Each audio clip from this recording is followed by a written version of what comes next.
தி front page Tamil நேயர்களுக்கு வணக்கம். இன்னைக்கு அரசியல் எக்ஸ்ரேவில் நம்ம பார்க்க போறது அறிவாலயத்தோட அஸ்திவாரத்தை அசைக்க போற அந்த ஒரு ரகசியம். 2026 சட்டமன்ற தேர்தல் நெருங்கிட்டு இருக்க இந்த நேரத்தில் திமுக தலைவர் ஸ்டாலினுக்கு முன்னாடி ஒரு இமாலய பிரச்சனை வந்து நிற்குது. அதுதான் கட்சியில உள்ள சீனியர்கள். பல வருஷமா கட்சியிலையும் அமைச்சரவையிலையும் கோலோச்சின சீனியர்களுக்கு இந்த தடவை சீட் கொடுக்கலாமா வேண்டாமா, ஸ்டாலின் மனசுல என்ன ஓடிட்டு இருக்கு, இதை பத்தி தான் இன்னைக்கு அரசியல் எக்ஸ்ரேவில் அலச போறோம்.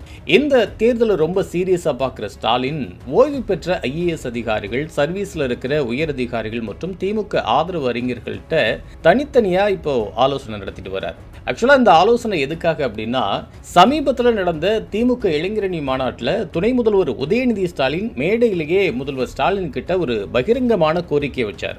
தலைவரே, இந்த தடவை அதிகப்படியான இளைஞர்களுக்கு வாய்ப்பு கொடுத்தாதான் கட்சி இன்னும் வேகமா வளரும் அப்படின்னு நேரடியாவே கேட்டார்.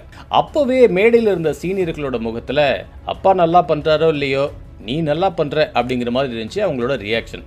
வர்ற சட்டமன்ற தேர்தலில் தலைவர் அவர்களும் தலைமை கழகமும் இளைஞர்களுக்கு நிறைய வாய்ப்பு கொடுக்கணும் சட்டமன்ற தேர்தல் ஒரு கோரிக்கை வச்சேன். துணை முதல்வரே இப்படி வெளிப்படையா கேட்டதுக்கு அப்புறமா அதுல இருக்கிற நியாயத்தை முதல்வர் ஸ்டாலினால தட்டி கழிக்க முடியல. ஒரு பக்கம் வாரிசு அரசியல் விமர்சனங்களை உடைக்கணும், இன்னொரு பக்கம் விஜயோட தாவேக்கு கட்சி இளைஞர்களை இழுக்கிறத தடுக்கணும். இதுக்கு இளைஞர்களுக்கு அதிக வாய்ப்பு கொடுக்கிறது தான் ஒரே வழின்னு உதயநிதி போட்ட அந்த போடு இப்போ அறிவாலயத்தில் இருக்கிற அந்த இரும்பு தூண்களா இருக்கிற சீனியர்களுக்கு ஒரு மிகப்பெரிய நெருக்கடியை கொடுத்திருக்கு. எரியிற நெருப்புல எண்ணெயை ஊத்துன மாதிரி உதயநிதி இப்படி ஒரு கோரிக்கையை வச்சாருன்னா அதை அப்படியே உறுதிப்படுத்துற மாதிரி அமைஞ்சதுதான் சபரீசனோட பெண் நிறுவனம் கொடுத்த ஒரு சர்வே ரிப்போர்ட். உளவுத்துறையும் சபரீசனும் கொடுத்த ரிப்போர்ட்டுகள் இப்போ ஸ்டாலினோட மேஜை மேல இருக்கு. அந்த ரிப்போர்ட் மட்டும் இல்லாம ஓய்வு பெற்ற ஐஏஎஸ் அதிகாரிகள், சர்வீஸ்ல இருக்கிற அந்த உயர் அதிகாரிகள்ட்ட எல்லாம் தனித்தனியா ஆலோசனை நடத்தினதுல வந்த ஒரு கசப்பான உண்மை என்னன்னா, தலைவரே, இந்த தேர்தலில் சீனியர்கள் பல பேருக்கு போட்டியிடுறதுக்கு வாய்ப்பு கொடுக்க வேணாம் அப்படிங்கிறதா.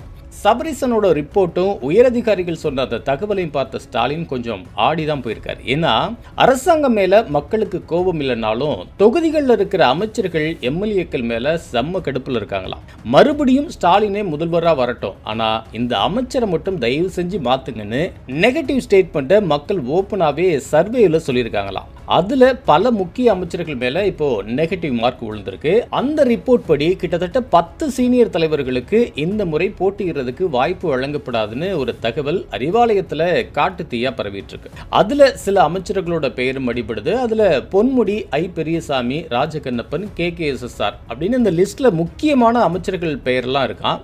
அவ்வளவு ஏன், எல்லாருக்குமே சீனியரான துரைமுருகனோட பெயரும் அந்த லிஸ்ட்ல இருக்குதான். ஆனா இவங்க சாதாரண ஆட்கள் கிடையாது.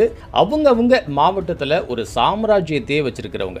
இவங்களுக்கு சீட்டு மறுக்கப்பட்டா அவங்களோட ரியாக்ஷன் எப்படி இருக்கும், கட்சிக்குள்ள கலகம் வெடிக்குமா, இதை பற்றி இப்போ ஸ்டாலின் மற்ற சீனியர்கள் கிட்ட ரகசியமா டிஸ்கஸ் பண்ணிட்டு இருக்காராம். இந்த டிஸ்கஷனை தாண்டி இன்னொரு பக்கம் சில ராஜதந்திரத்தையும் கையில வச்சிருக்காராம் ஸ்டாலின். அதாவது சீனியர்களை சமாதானப்படுத்த ஸ்டாலின் வச்சிருக்க அந்த இறுதி ஆயுதம் தான் சட்டமேலவை.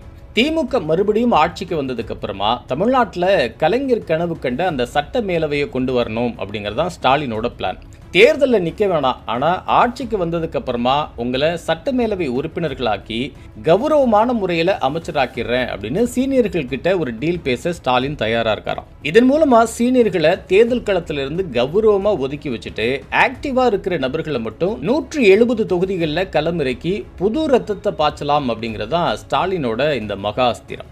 விஜயோட தாவேக்க ஒரு பக்கம் இளைஞர்களை ஈர்க்க பார்க்குது. உதயநிதியோட கோரிக்கையை ஏற்று ஸ்டாலினும் அதே ரூட்டை தேர்ந்தெடுக்கிறாரு. ஆனா இந்த சீனியர் படை ஸ்டாலினோட இந்த முடிவை ஏத்துக்குமா, இல்ல அவங்க போர்க்குடி தூக்குவாங்களா? பொறுத்திருந்து பார்க்கலாம். அடுத்த அரசியல் எக்ஸ்ரேவில் மீட் பண்ணுவோம்.